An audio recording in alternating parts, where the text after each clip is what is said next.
Crispy होत नाही। तर काही महत्त्वाच्या टिप्स या व्हिडिओमध्ये सांगितल्या आहेत, तर व्हिडिओ शेवटपर्यंत नक्की पहा।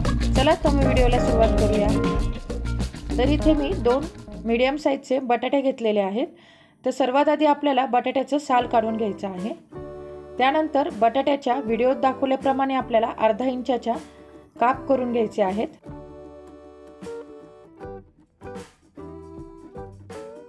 अशा पद्धतीने आपण काप करून घेणार आहोत। काप केल्यानंतर आपल्याला त्याच्या उभ्या उभ्या अशा पट्ट्या काढून घ्यायच्या आहेत। अर्धा इंचाच्याच आपल्याला या उभ्या स्टिक्स कापून घ्यायच्या आहेत। अशा पद्धतीने आपण या सर्व स्टिक्स कापून घेऊया।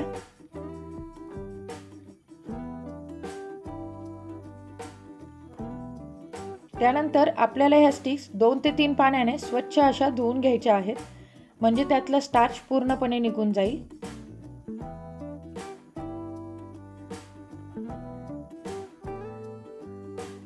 इथे या स्टिक्स 2 पाण्याने स्वच्छ धुवून झाल्यात, त्या एका प्लेटमध्ये आपण पसरवून घेऊया।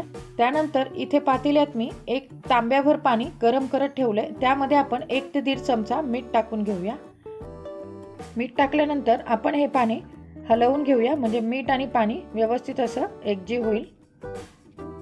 त्यानंतर आपण ज्या स्टिक्स कापून घेतलेल्या आहेत, तर त्या या पाण्यामध्ये आपण सर्व स्टिक्स टाकून घेऊया। आपल्याला या स्टिक्स 5 मिनिट गरम करून घ्यायच्या आहेत पाण्यासोबत, म्हणजे 5 मिनिट आपल्याला ह्या उकळवून घ्यायच्या आहेत। त्यामुळे काय होईल की आपण दरवेळेस स्टिक्स वरती वरतून मीठ टाकतो, पण आतमध्ये सुद्धा त्याची चव लागेल आणि उकळल्यामुळे त्याच्यात जे एक्स्ट्रा स्टार्च असेल तेही निघून जाईल। आणि आपण लगेचच या थंड पाण्यामध्ये ट्रान्सफर करणार आहोत, म्हणजे त्याची बॉइलिंग प्रोसेस स्टॉप होऊन जाईल। 1-2 मिनिटांनंतर आपण या एका प्लेटवरती पसरवून घेणार आहोत।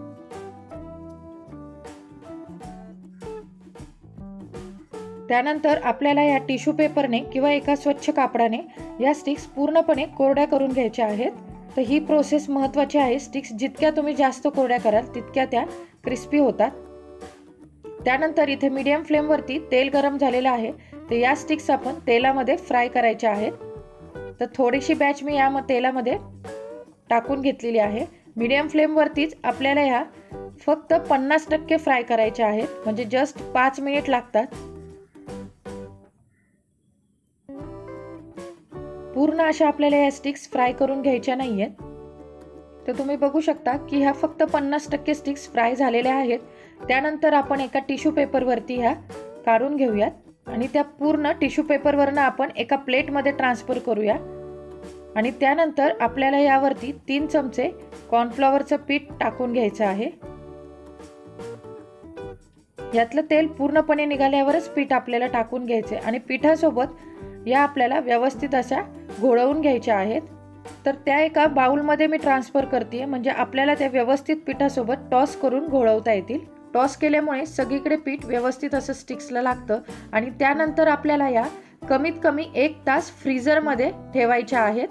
जास्तीत जास्तही तुम्ही ठेवू शकता। तर 1 तासानंतर ह्या स्टिक्स तुम्ही पाहू शकता की फ्रीझरमध्ये याकरिता ठेवायच्या आहेत की त्या स्ट्रेट राहतात आणि फ्रीझरमध्ये ठेवल्यामुळे त्या क्रिस्पी व्हायला पण मदत होते। त्यानंतर मी 1 बॅच तेलामध्ये टाकून घेते। इथे तेलही आपलं मीडियम फ्लेमवरतीच गरम झालेलं आहे। तर सुरुवातीला गॅसची फ्लेम हाय करायची आहे, कारण आपण ह्या स्टिक्स फ्रीझरमधनं काढलेल्या आहेत। त्यामुळे टेम्परेचर कंट्रोल होण्यासाठी सुरुवातीला 4 सेकंद हाय फ्लेम ठेवायची आहे आणि त्यानंतर आपल्याला ह्या मीडियम फ्लेमवरतीच सोनेरी रंग येईपर्यंत फ्राय करून घ्यायचे आहेत। तुम्हाला जास्त क्रिस्पी हवे असेल तर तुम्ही जास्त फ्राय करू शकता। जितक्या जास्त फ्राय होतील तितक्या जास्त ह्या क्रिस्पी होतात आणि फ्रीजमध्ये ठेवल्यामुळं त्या जशाच्या तशा स्ट्रेट राहतात आणि क्रिस्पी व्हायला आणखीन मदत होते, मऊ अशा त्या पडत नाहीत। तर इथे या फ्राय झालेल्या आहेत, तर तुम्ही याचा आवाज देखील ऐकू शकता। तर या आता आपण एका टिश्यू पेपरवरती सर्व करून घेऊया।